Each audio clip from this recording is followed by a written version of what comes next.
All right, so welcome back again to the AM show. The show is sponsored by Kenoga Company Limited and also by Syntex Tanks. Well, let's talk about the NPP race to elect a flag bearer. I mean, by close of nomination yesterday, 5 people had put themselves up to be elected as one of them to be elected as a flag bearer. We have Dr. Mahmoud Bawumia, Kennedy Japan. We have Kwabena AJ Japan. You have Brian Achampon, and also you have Dr. Osei Educhum. These are the people vying for the top shot in the NPP. And today we're going to talk to a member of the Bawumia campaign. Fatimatu Abubakar is a former Minister of Information. She joins us in the studio. Hi, good morning. Hello, Kojo. Good morning. How are you doing? Not bad. Okay. Thank you so much for having me. Thanks for coming. How has it's been? Is it 8 months away from government? How's the opposition been for you? I feel blessed. Hey. I feel blessed. It hasn't been bad at all. Sometimes we lose sight of certain things and don't behave like people who are supposed to be grateful to God. Okay. But upon reflection, I've had the time to reflect, look back, and say, in all things, God has been good to me. Okay. I'm 38. I'll be 39 next month. Wow. To have had the opportunity to serve in multiple capacities under President Nana Dankwa Akufo-Addo's governments. It wasn't because I was the most qualified, most outstanding, most this, but the fact that I put in the work and God granted me the favor to catch the attention of the then president and also to serve successfully over an 8-year period without a scandal, without any noise, without come to Yoko, come here, any accusations. I feel fulfilled that when duty called, I was able to step to the plate, contribute my best to developing our country and living gracefully and with my integrity intact. So you were I feel fulfilled. One of the young people who were built by the... Yes. And the youngest in our cabinet at the time. Oh, yes. Because I guess you would have been around 30... Yes. When I became a campaign aide to President Akufo-Addo, I was about 27 years old. Oh. And then when we came to government, I was 30 when I got my first appointment. You are blessed indeed. And I read you are in the office of the old man. Yes. How is he? He's doing great. He's doing so well. I believe you've seen some reels or pictures of him at a few events or a few programs we've attended recently, including the 1-week observation of the Asante Hima. And the girls have been asking me, Minister, what's his skincare routine? He looks so good. He does. I'll see comments on my reels. Oh wow! Tell the old man on for skincare routine in Hukie. So he's blessed at 81. I mean, what more can you ask for? Okay. He's done his best. His legacy is known. Is there for all to see. And even those who want to deny it, there are areas they look back and say, you know what? We have to give this man his flowers. STEM education, STEM, trying to change the systems of governance that were not working, trying to harmonize our data, digitize our data, contribute to hospital infrastructure in the country. He commissioned not less than 40 hospitals in the 8-year period and embarked on a very aggressive agenda to ensure that over 81 districts in the country that did not have district hospitals were given the benefit of state-of-the-art district hospitals. And the Agenda 111, we were able to commission 3 of them. At the time, about 20 were near completion, and more than 50% were quite advanced. And I believe if you have the benefit of sending your cameras around the country, you would see that indeed these are physical projects that were meant to benefit the communities. And anytime I visit my village in Garu, in the Upper East region, the Agenda 111 hospital in Garu is about 1 kilometer from my house. Okay. So I usually walk or hop on a motorbike just to go to the site. It's one of the almost completed ones. I walk about and feel fulfilled that I was a part of a government that sought to provide such an edifice to our district, a first of its kind. So does he talk about those facilities? Because, you know, there are three you mentioned that he commissioned. Yes. The one in my constituency, Hunter West, is one of them. The one in Bukro. But they have not been put to use. Does he talk about them? Oh, it's a matter of great concern to us, especially for the ones that were completed and the ones nearing completion. You would remember that there was an agenda to also recruit additional health professionals so that you can move some people to these new facilities and also recruit new people into the health sector. What was left was to populate these hospitals, because hospitals are not hospitals if they don't have the people who are supposed to render service to the general population. So that was what was left. Put people in there. There were beds, equipment, and so on. And I tell people that sometimes we lose sight of the fact that in the history of our country, not once have we had a government within an 8-year period build that number of hospitals. Look at even the Fomena and Kumawu hospitals. They passed through about 3-4 governments before they were completed and commissioned by President Nana Addo Dankwa Akufo-Addo.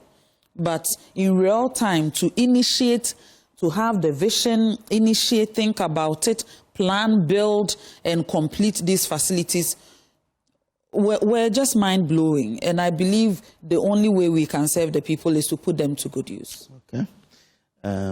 Does he have any regrets? Regrets? No. Not that he has mentioned. None? No. You come, you do your best, and then you leave. This is a democracy. That is why after 8 years, there is no question as to whether you want to contest again or not, or to even get the opportunity to test your popularity by putting your picture on the ballot. You do your part, you go. And successive governments have done their parts. I don't think in our country there is any government that anyone will say they did not even add a single thing to the fortunes of our country. We are aspirational, and with the benefit of the internet and information from other countries, we would desire that our development moves at a rate faster than we are seeing currently. But the truth is also that within the context of what resources are available, what we are able to achieve at every point in time, our priorities among priorities are set and executed. And when it comes to security, education, healthcare, tourism, I feel so fulfilled that I was part of an administration. Energy. I feel so proud that I was part of an administration that's executed some of the most innovative ideas in those spaces. Let's come to... Something caught my attention quickly before we go, because you mentioned that one of the things that was left with in operationalizing those Agenda 111 hospitals would include populating them. Just recently, the current health minister said that a little over 70,000 health workers are unemployed. And I like to think these are numbers from the past. What was the challenge why the government was unable to populate these hospitals? Okay, thank you so much. If you would recall, when we came to office in 2017, health professionals, including graduate nurses from 2012, had not been absorbed. I know this because my brother graduated in 2013 from UDS, and he had to wait till 2017 before he got his first posting to go and work at a district hospital. When you come into office, you inherit the liability and assets of the previous administration. You don't pick and choose what you inherit. Had President Akufo-Addo decided that I am ignoring everybody who completed tertiary education within the health space from 2012 and started to recruit people in 2017. If we are looking at a backlog from 2022, it should tell you that he would have absorbed all those who were educated within the 8-year period that he was president and even given surplus. But he had to first of all consider the people who did not have the benefit of recruitment for the 4-year term preceding his presidency. You take care of those who are home first, and then gradually you include those that you came to meet, and then continue from there. So there was a backlog of about 4 years preceding the 2017 administration, and these are facts. But her question is, when you knew that you were going to commission those hospitals and you needed people to work in there, why couldn't you, because you were government then, employ people to We take care of those employed. facilities? We did. Did you think this number exaggerated or is quite accurate? Which number? The 70,000 health workers who are unemployed. I don't have the further and better particulars. I have to search and be sure from the But does it Ghana come to you Health as a Service. surprise, knowing that there are hospitals that could have been populated by these people and yet they still are unemployed? In 2024, we opened the portal for health workers to be recruited. Most of them went through the entire process. You remember that when we lost the election, there were people who had been part of the process for 4 months, 5 months and beyond. There was a letter coming from the current chief of staff telling the various public institutions to hold people who have not been put on government payroll as at 7 December 2024. And if you know how people are recruited within the public sector, it should tell you that getting on the payroll is the last thing that happens in the process and not the first. It's not a starting point. For instance, if you want to be a teacher and you get a letter from GES, you have to go to the regional level for validation, go to the district for validation, go to the institution for validation from the headmaster, send it back to the district that you have reported, send it back to the region before they will enter it into a system to the head office, for them to forward it to Controller and Accountant General's Department and the Ministry of Finance before you will be put on payroll. So there were, when they were all over the place sacking people anyhow, even those who were on payroll were removed in tens of thousands. And people were saying, these are Ghanaians. These are people who were not recruited because they wear NPP party t-shirts. They were recruited because they have actually gone through the necessary training and qualified and acquired their certificates and requisite licenses. And that is why they are entitled, as of right, to get a job, because they've been bonded. But they said, no, there is a reset, there is a second independence. We want to undo everything that the previous administration did. And as I speak to you, a lot of young people are sitting home. They are in the house. Yesterday, you saw the report from the Ghana Statistical Service on the drop in unemployment rates between 2023 and 2024. It is evidence or a testament to the fact that, indeed, in 2024, people got jobs. But if you come and you say, because they were not recruited during my time, I have to clear all of them and find spaces to bring my people, you haven't done our country any good. Let's get to the recent campaign that you're on to elect a flag bearer for your party. It's been 8 months away from government, and we see what is happening already. I mean, what's your general overview of what's happening in your party in terms of the campaigning to elect a flag bearer? Two things. I'm excited about the competitiveness. We belong to a political tradition where it is known to Ghanaians that sometimes you find I don't know whether it's by coincidence or anything, people genuinely believe that the best brains in the country are in the NPP. Really? Yeah. A lot of people believe that. Backed by research, or you are just assuming? No, I'm saying that popular opinion. I'm saying that if you ask those who are a bit savvy in politics, who know about political traditions, they will say that, mostly a lot of knowledgeable people want to join the NPP. That is one. Number two, when you have a party with a lot of people with capacity, you should expect that when the need arises to choose a leader, people will put themselves forward to serve the party. At some point, we had about 17 flag-bearer aspirants in our party. 2007, So the competition... was that 2007? Yes, 2007. So there is competition in our DNA. Even when you become a certain president, you are not immune to competition in the NPP. It's a healthy thing. And for me, it sets an example that no matter who you are, no matter your background, if you aspire to lead the party, nobody will use ways and means to say we will not allow you to contest. If you have the capacity to contest, take the form and file. They will make sure your name is on the ballot. We don't gatekeep. And that is a healthy thing. for a lot of young people. If you want to be a president in a duopoly like our country, you should be targeting that I should be part of a political tradition that will give me the opportunity to contest when the time is right and when I qualify to do so. So the competition is good. I'm excited about that. An aspect of the campaign that I don't like is the name calling, is the personal attacks. And I think my view on that issue is quite known and popular. And I say this because we are in an era whereby when you peddle misinformation, when you denigrate somebody, the rate at which it catches fire, even when you change your mind and you want to set the record straight, you want to correct things, your correction or rejoinder may not get the level of attention or prominence that the defamation got. So it is incumbent upon you, if you love the new Patriotic Party, to be measured in your utterances. Stick to the issues. Stick to your qualities.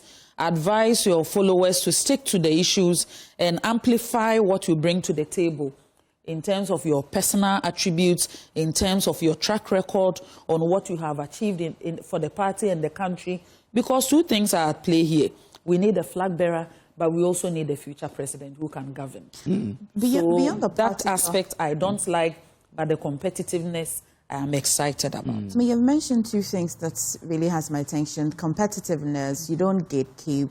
I mean, in some era, you've just been telling us that a little over, I think 17 was 207. Beyond that, this era, are you surprised at the people that showed up? There are some people you're not surprised. Why? Because it's quite natural that if a person was a deputy, was an assistant, it's quite natural that they want to elevate to the higher position. But are you surprised at the people among the five? Not at all. Not at all. Did you see it coming? It's like a deja vu, yes. Okay. Yes. Okay. I am not surprised at all. In fact, I'm even surprised that fewer people filed. As it stands now, we have about five. Yes. In our election, that is unheard of. I remember the last time we had about 7, because if we have a certain number, we need to do the super delegates and that before the amendment, before the current amendment, to prune the numbers down to top 5 before they can go into the main election. And to see that from jump, we had only 5 people pick nominations and submit. That's quite on the lower side. But not the number, the people. The people, no, not at all. I'm not surprised. Are there people in the party you expected to be filing yesterday that didn't file that you're actually surprised at? Oh, maybe those who have previously expressed interest in contesting and have contested in the past. You would assume that they will come back again. Okay. But if you don't see that, that's surprising, because this person has been part of the process in the last 2 or 3 elections. But maybe they will also weigh what's at stake, and probably some alliances behind the scene here and there, and also their own financial muscle to run a presidential campaign. Being a flag bearer is not a joke. Some people don't even have the money to file, and then you are required to contribute a development fee to the party. I think it's a kind of positive discrimination, because if you have to exhibit your own resourcefulness to be able to mobilize the requisite human resources and funds should you become the flag bearer of the party going into an election. So on that aspect, I think it's a good thing. But for those who have filed, this is NPP. They cut the umbilical cord with competition. So whatever your aspirations are, seeing people file, they didn't come at a surprise at all. Yeah, for you as a team, or as a team, if you look at how the campaign is going, I mean, it looks like the shot is at you.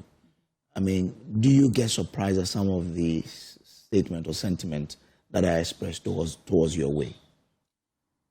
There is a popular account saying that Edom Enisa Nia Oso Ntakrache. Even the shots that are directed at Dr. Mahmoud Bawumia should indicate to you that he is the leading candidate. If he was irrelevant to the contest, if he wasn't the leading candidate, if he wasn't the winnable candidate, they would have treated him like any other person. It doesn't matter. Let him run. It's not going to make any impact. But whoever is showing up in the race is looking up to him as a main contender, because indeed he is the leading contender. He is the most popular among all the contestants. He is the most marketed amongst all the contestants. You cannot take the experience of 8 years or 2 terms as a running mate in opposition, and 2 terms and 8 years as a vice president and a former flag bearer of the party for granted. You can't overlook that. You enter every village, from Nampanduri to Ahumahumaso to Denu to Joje, name it. You go there and find some semblance of branding of the party using his images or any other thing or souvenir with his picture on it there. He is well marketed. He is very popular. I am not surprised that he will be at the receiving end of a lot of shots. Just as he mentioned yesterday, I rather think that the shots should move from him to our common target, which is our opponent. You want to criticize the government constructively. You want to perform your watchdog role as a minority in a democracy to make sure you are drawing the public's attention to all the things that are happening in the government that is not right. Because the government will have the benefit of amplifying what they think they are doing right. You have just said that Yes. the NPP is quite noted for competition. Yes. And this is very competitive. Yes. I need to get the note first before I start criticizing the government, because for this one, it's really not about the existing government. It is about getting the opportunity to represent the party. And so I've seen the calls, I've heard the calls that the aspirants should channel their energy to criticizing the government. But is that a real test for the internal democracy? It is, because they are not mutually exclusive. Once you are running your internal elections, people are governing. Things are happening in the country. The nation is looking up to you as a formidable voice to talk on some social issues. There is a conflict in the Savannah region, in the Upper East region, other conflicts in the Oti region and other places. Even if the government would like to talk about other things that they are doing, the general population will be looking for some leadership from the opposition party to point to this direction, that people are displaced here, people are struggling here, attention must go to them. And we were in government and we experienced that. So you would expect that whilst you are taking the time to nominate yourself, file, go through the internal processes, you don't lose sight of why we are even conducting the internal processes in the first place. So you can do both at the same time. But with respect to Dr. Bawumia, we are talking about all guns blazing. When there are 5 people in a contest and it appears as if all attention, all attacks, every effort is towards one person. And I'm saying it's because he is the leading candidate. It's because he is the competition. And people are seeking to unseat him as a flag bearer. And I am not worried about the competition or the forcefulness of it. I am worried about the personal attacks. Is the party concerned about reintroducing a person that lost in 2024 to the entire country in 2028? Is it a matter of having an upper hand within the party? But are you concerned about how well he'll perform in 2028 as well? Not at For all. example, I wouldn't. One of the aspirants believes that why bring somebody who's lost before? Why try somebody else? Let's have this conversation in the context of what the political atmosphere or environment in our country has been. But for President Mahama succeeding Professor Mills of blessed memory in 2012 and continuing to get the nod to serve another 4-year term in 2016, it never happened under the Fourth Republic that the first-time contender will win primaries, even within their party, not to win the general elections. And take it for instance, Professor Mills did not win at first time. He didn't. President Kufuor did not win at first time. He came in 1996. He got 39%. 39. Dr. Bawumia got 41.7% at close of poll, as certified by the Electoral Commission. President Akufo-Addo did not win at the first time. Even President Mahama, after serving the first 4 years, lost 2 consecutive elections before coming back to win in the 2024 election. It tells you something. Does it matter at the time of registered voted at a period? Will it matter the number of registered persons at a particular time when you are measuring in percentages? When you are measuring in percentages, of course, it's one of the variables. I'm saying, but I have also given an example whereby President Kufuor at the time lost by about 39% and came back to win the 2000 election. It has happened in our tradition. Yeah. But what I am looking at the moment, that irrespective of those who present themselves to the people to be selected to lead our party, you have to take everybody as they come. Their capacities, their experience, their character. Can I vouch for you or not? Yes, these are respected people within the party who have contributed their quota to the development of our party and country in one way or the other. And they deserve their flowers for that. But who amongst these people do you foresee becoming a president of the country and delivering the set of aspirations of the people that will further enhance the fortunes of the new Patriotic Party? And that is where I saw Dr. Mahmoud Bawumia. Even where new candidates also, new individuals or new entrants presented themselves, I went back to the drawing board. In 2020, I supported Dr. Bawumia in the face of candidate AB, but new people have also joined. Let me add them to the mix, shake it up, and now reassess those who have presented themselves. And I still ended up choosing Dr. Bawumia and supporting him without solicitation or inducement. And I did that because I said we need someone to do two things. You need a flag bearer who is a winnable candidate, one. Two, you need someone who can govern. And if you are talking about getting a winnable candidate, I've already expressed that Dr. Mahmoud Bawumia has been marketed enough. And even when we go into as we prepare to go into the 2028 elections, God willing, we want to bearing in mind that NDC is bound by law to present a new flag bearer. Because by our constitution, the current president, His Excellency John Dramani Mahama, is not contesting again. He has even stated that he won't. I mean, in fact, even if he didn't, constitution. Even if he didn't, he is bound by the constitution of the republic not to go again. In the face of the NDC presenting a new candidate, and we having the benefit of going with a candidate that we do not have to start from zero from. Because we have 41.7% of the voter population of the country who showed up to vote, thumbprinting for Dr. Mahmoud Bawumia and looking forward to his presidency. It should tell you that for these 41.7%, the message that he took out, they bought. They had confidence in his personality. They trusted his integrity. And in their minds and hearts, he was their model president. At the end of the day, if you are representing him, you are only going to build on that number, because these 41.7% did not have the benefit of experiencing a Dr. Mahmoud Bawumia-led administration. But the 41.7 will not be static. Some will move out. I don't see that. Chances are that they may be impressed by the current government or not? I don't see that. Okay. Because if he survived these figures in the face of a very vicious campaign, a very coordinated, vicious campaign and attack, saying don't vote for Bawumia because he represents the status quo that has failed in the fight against Galamsey. We are coming to end Galamsey.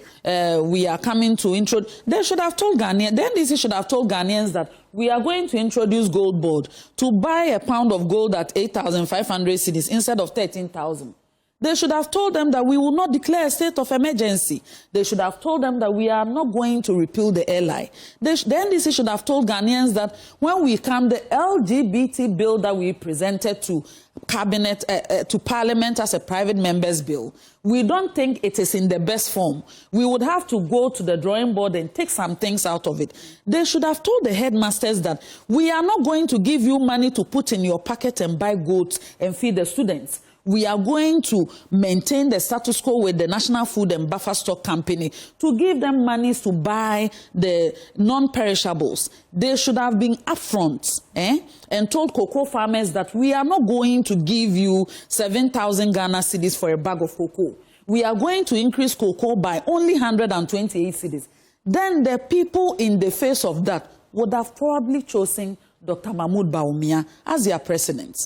But in the face of such a coordinated campaign with misinformation, with outright falsehoods and failed promises, he did not manage to cross the line in the face of all that. But with the benefit of hindsight, Ghanaians knowing what they know today, that the team of people that were saying these people are everything they are saying COVID, they will still be collecting COVID levy today. Probably they would not have given them the mandate. Isn't it too early? So what if things changed by 2028? But do you know it will still come back? The first budget has been read. The mid-year budget has also been read. Go and check the disbursement. That's what I'm pleading with our friends from the media. If they say we've read it, inspired the population, go and check how much have they disbursed. In Kukobu Nketenkete, how many have they built for the people? The 24-hour economy, that is the flagship policy. When President Akufo-Addo won 2017 elections, by now the flagship policy, which was free SHS, was being implemented. We were rolling out the free SH policy in the first year, few months after assuming office. But they also rolling out 24-hour economy. 24-hour economy, with how much? Have you seen? I said, check the budget that was read by the finance minister and the media. How much have they allocated to that 24-hour economy? Woefully inadequate. You have seen them implementing, apart from sacking people, and then maybe they have recruited, although they were trolling us for recruiting river guards. I remember I was at the Tema Naval College with Honorable George Mreku Duka. We were there to commission the parade, and we were trolled for about a month. What is this? Is this how you are going to fight Galamsey? This is a joke. It is only because they assumed that the people who were supposed to do the work were not their foot soldiers. So they have to come to power and take. That's all. Nothing has changed. Tell me one new thing that the NDC has done to change the Galamsey or illegal mining narrative. Gold board. Yeah. The gold board that is struggling with, I don't even know how to put it. The gold board that they have today, that has deceived gold buyers, that has monopolized the gold markets, stopping licensed gold buyers to buy gold and to trade in gold. The gold board that is struggling to deal with smuggling because they are paying the miners at a paltry sum as against what they expect to get from the world market. The gold board that the small-scale mining industry is so pissed with. And I am not saying it too. Who is Joseph Yaming in the NDC? He's their national organizer, right? He has met some communities and done engagements to allude to the fact that even the current government's attempt to fight Galamsey by introducing some so-called task force into the system, he, as a leading member of the NDC and a former deputy minister, is saying on authority that they are not fighting any Galamsey. They are just out there extorting people and collecting bribes. He is saying it.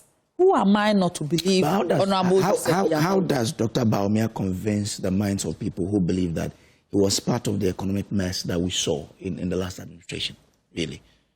If anybody tells you, with the benefit of hindsight, let me pull this for you, because it is Joy News that published this info. I copied it from your platform. So let me pull it for you. With the benefit of hindsight, the so-called mess, what the so-called mess left for Ghanaians, what it built for Ghanaians, is not supported by the agenda and propaganda that was set out by the NDC as a so-called mess.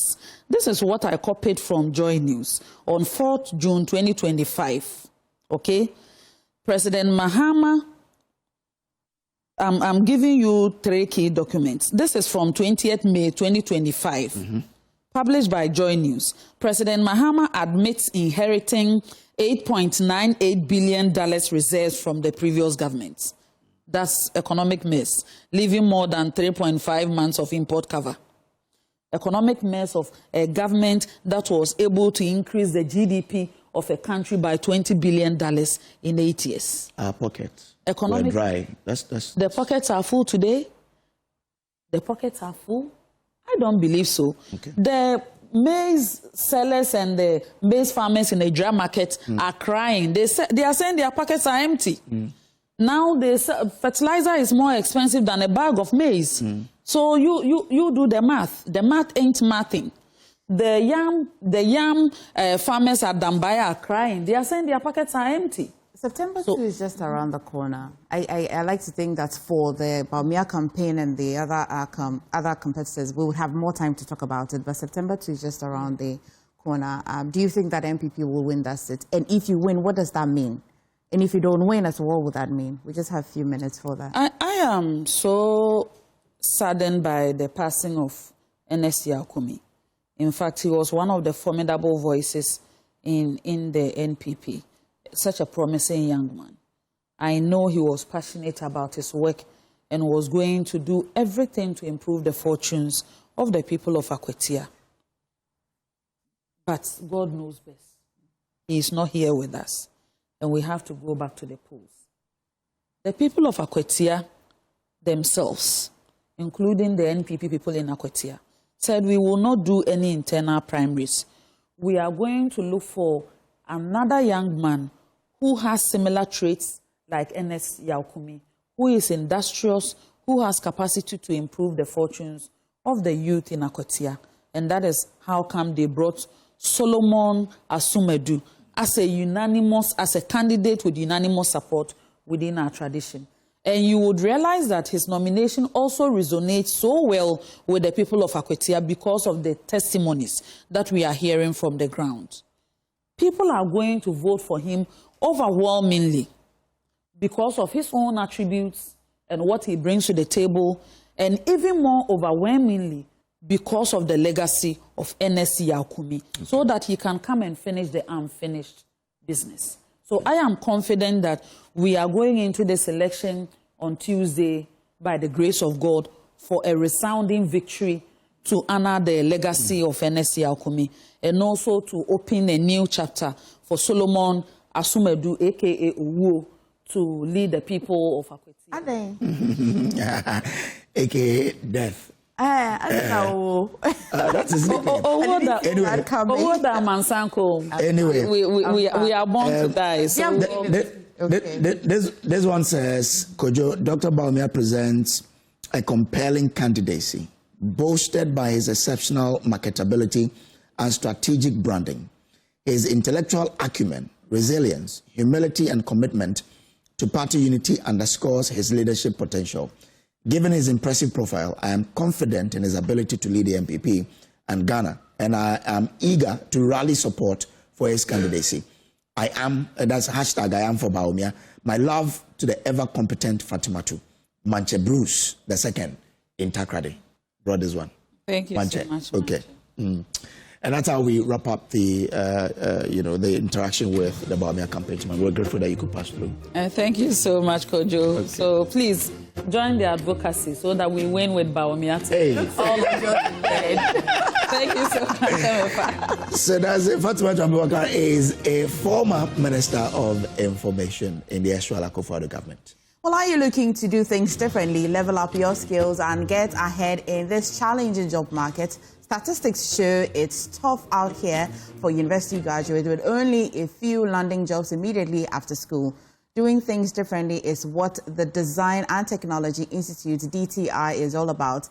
DTI offers programs ranging from precision welding, fabrication, design innovation, graphic design, sound engineering, animation, photography, etc. entrepreneurship program. Our programs are internationally recognized by the American Welding Society, Pearson BTEC, and CTVET, so you can shine here in Ghana or anywhere in the world. So if you're ready to do things differently and chart your path, check out DTI. Visit dtiafrica.com/admissions.